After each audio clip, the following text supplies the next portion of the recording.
Welcome to the podcast, Hater Proof. Most for self-improvement, good for your listening parts. Stay tuned.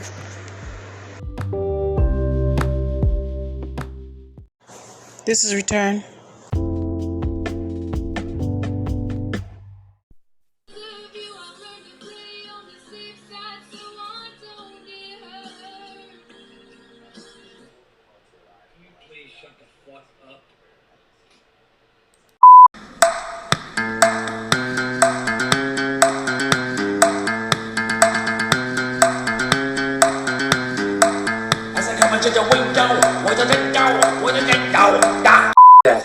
Yeah. Can I walk to Chad's house? Sure, but that's a rough neighborhood, so you remember, if anyone offers you drugs, you say... I am down. How much for crack? No, you are not down. I am not down with any of your crack. If a stranger asks you to get in his van, you say... On my way. Nope, not right. Stranger danger. Yeah, that's what I meant. What if a stranger pulls up on you with his car, he's like, hey, I can't find my dog, can you get in, help me search for my dog? This one's easy. Okay. You help him find that fucking dog. Nope. Right, fuck that dog. What if someone offers you candy? I'll take my shirt off for a Snickers. Okay, I'm thinking maybe I should just drive you. So don't take my shirt off for a Snickers bar?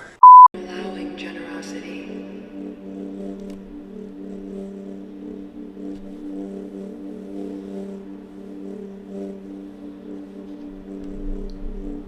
I am wealthy. I am prosperous. I am abundant.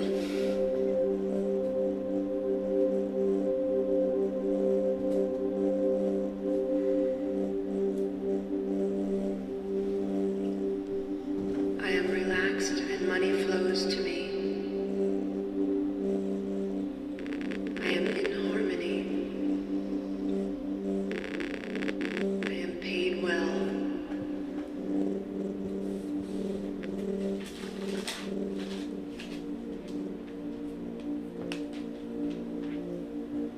I am lucky. I am valued.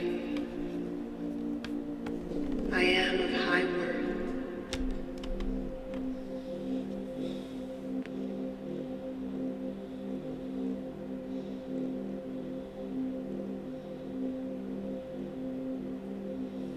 I am aligned with more assets.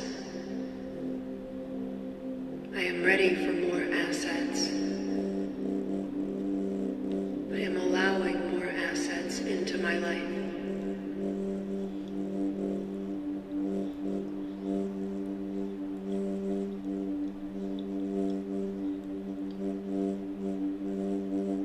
I am making profits every day.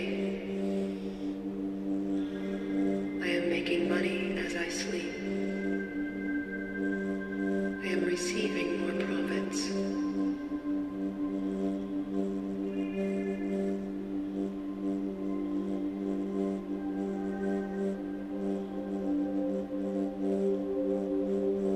I am generous. I am giving. I am living in abundance.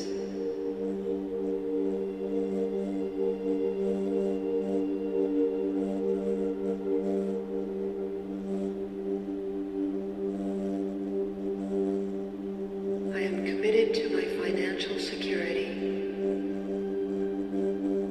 I am a smart money manager. I am financially savvy.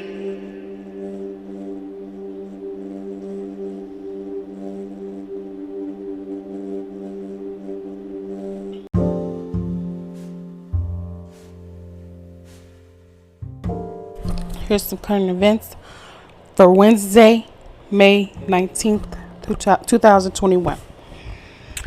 Number one, international pressure is growing on Israel and the Palestinian militants to halt their 10-day-old conflict. President Biden spoke with Prime Minister Benjamin Netanyahu, their second phone call in 3 days, telling the Israeli leader he, quote, expected a significant de-escalation today on the path to a ceasefire, administration officials said. After visiting Israeli military headquarters, Netanyahu said he was, quote, determined to continue this operation until its aim is met.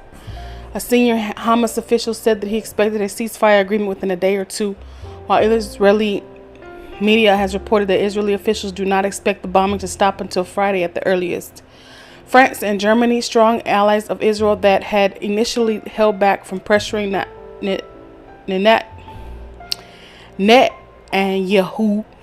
Netanyahu, also intensified their push for a ceasefire. At least 227 people in Gaza have been killed, including 64 children, by Israeli airstrikes. Rockets fired from Gaza have killed at least 12 people in Israel. Number 2, New York City, once the epicenter of this coronavirus pandemic, is open for business, mostly. The city's reopening has arrived at last, over a year after it shut down in March 2020, when it accounted for half the nation's coronavirus cases. But the first day fully back was messy and confusing, as new statewide rules were widely superseded by personal comfort levels. Basically, it was New York City, huh? What Americans missed most about going to restaurants wasn't the food, writes our restaurant critic, but the random thrill of seeing other people. Separately, executives from a company that ruined millions of coronavirus vaccine doses revealed to Congress for the first time that more than 100 million doses of Johnson & Johnson's vaccine are now on hold. But the pandemic is far from over. India recorded the highest daily COVID death toll in any country. India's deadliest day came on Tuesday, when officials recorded 4,529 COVID-19 deaths. Previously, the highest single day toll was in the U.S. in January, when 4,468 people died. Infections seem to be slowing in some of India's urban centers, but the virus is still spreading in the countryside. As the toll climbs, the story of twins who died one day apart, Joe Fred and Ralph Gregory, has spread fast and wide on social media, puncturing the numbing statistics. In Europe, the 27 countries of the EU agreed to reopen their borders to visitors who are fully vaccinated or those coming from, quote, safe countries. But Australia intends to keep its borders closed until mid-2022, a move critics fear will turn the country into a, quote, hermit nation. India had another string of the coronavirus, and it spread to United Kingdom. So yeah, they're having a tough time with that. But you have to be careful. That's why I don't understand why they're ready to take their masks off and stop social distancing and all this. It's just not a smart thing to do. I mean, it's too soon. It's too soon. I think that if you, like they said, that they were saying that about 90% or something like that would have to be vaccinated for it to be like a real relief to just take your masks off and things like that. But that's not what it is right now. There should not be any type of leniency on safety spreading something like that. I mean, it seems like, unless you just want to catch it and die, that just doesn't make any sense.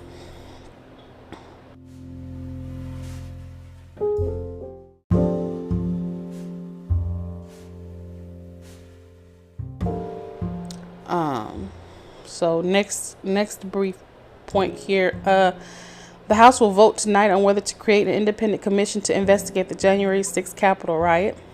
Probably already did, though. A bipartisan group of lawmakers, which includes 29 Republicans, has formally endorsed the commission. Proponents see the move as crucial to fully understanding an event that directly implicates Donald Trump and his party. Modeled after the body that studied the September 11, 2001 terrorist attack, the commission would deliver its findings by December 31st. Should it pass as it is expected to, the fate of the commission will be decided in the Senate, where at least 10 Republican votes will be needed to secure approval. Senator Mitch McConnell, the minority leader, joined other Republicans in opposing the commission. McConnell had blamed Trump for the attack, but as the former president has reasserted control over the party, McConnell has been increasingly reluctant to stir his ire. And then, moving on, number 5, Governor Greg Abbott of Texas signed into law a bill that bans most abortions in the state, one of the most restrictive abortion measures in the country. The law prohibits the procedure after 6 weeks of pregnancy before many women know they are pregnant, and would allow private citizens to sue anyone who provided a banned abortion. It looks like a lot of eastern states are high in the decline of legal abortions. So, I mean, that's just interesting to see.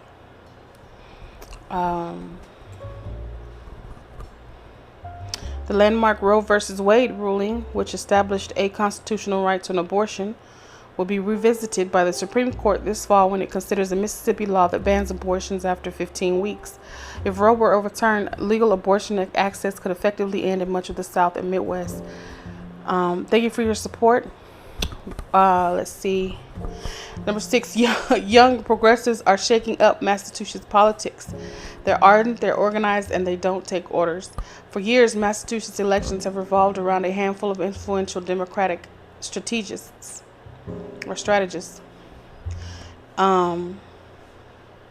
Generation Z mobilized around Senator Edward Markey to help defeat a primary challenge from Representative Joseph Kennedy. They are, quote, an army of 16-year-olds, as one political veteran put it, quote, who can do anything on the internet. In Pennsylvania, Larry Krasner, Philadelphia's progressive district attorney, easily defeated a Democratic challenger in the primary in spite of a rise in gun crime. And Pittsburgh is poised to have its first black mayor. Ed Gainey, a 5-term state representative, won the Democratic primary over Bill Peduto, a 2-term incumbent with a national profile. A severe drought, worsened by climate change, is ravaging the entire western half of the U.S. While wells and lakes are drying up, threatening the region's agriculture system, the most dramatic and potentially deadly impact of the widespread drought is the large fires that are raging in California, New Mexico, and Arizona. None has been fully contained, and this is well before the full blast of summer heat.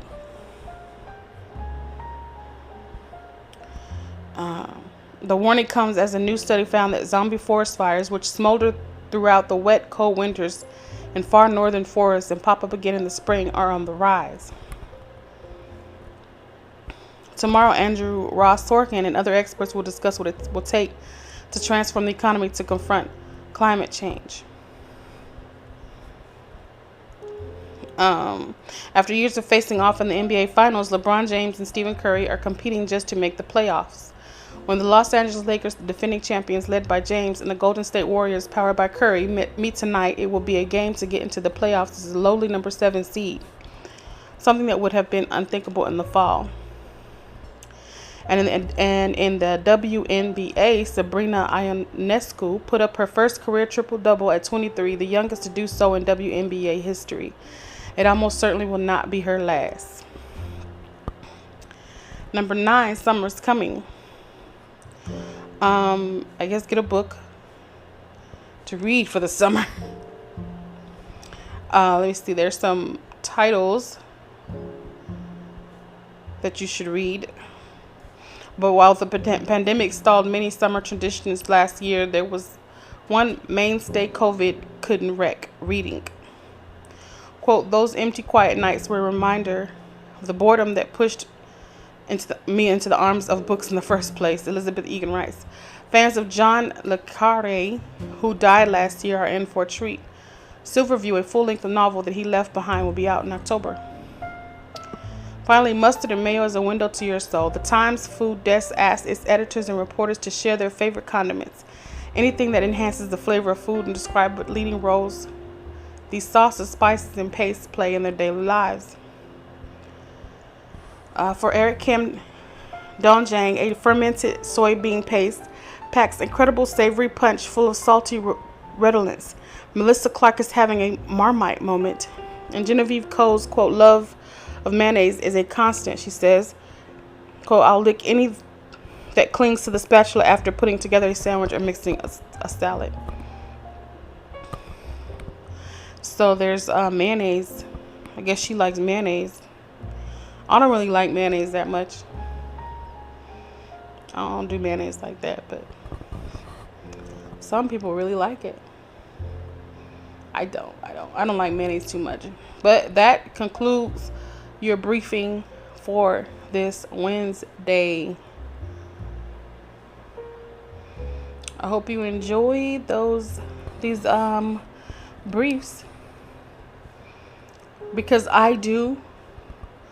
I enjoy reporting it on my podcast. That's why I do it, because I like to do it. It's just good to have the information, good for some current events, just to know what's going on. But there you have it. That's it for now. Till the next one.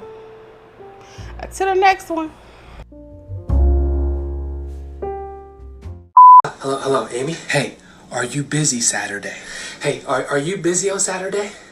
No, she's not. Well, neither am I. Well, neither is my dad. No, you're not busy. No, you're not busy. Repeat after me. I have no plans. I have no plans. Would you like to hang out? Would you like to hang out? She said yes. Awesome. Can't wait to see you. My dad can't wait to see you. You can't wait. No, you can't wait. You can't wait. You can't wait. You are fucking ridiculous. You're fucking ridiculous. Now and then it's good to pause in our pursuit of happiness and just be happy.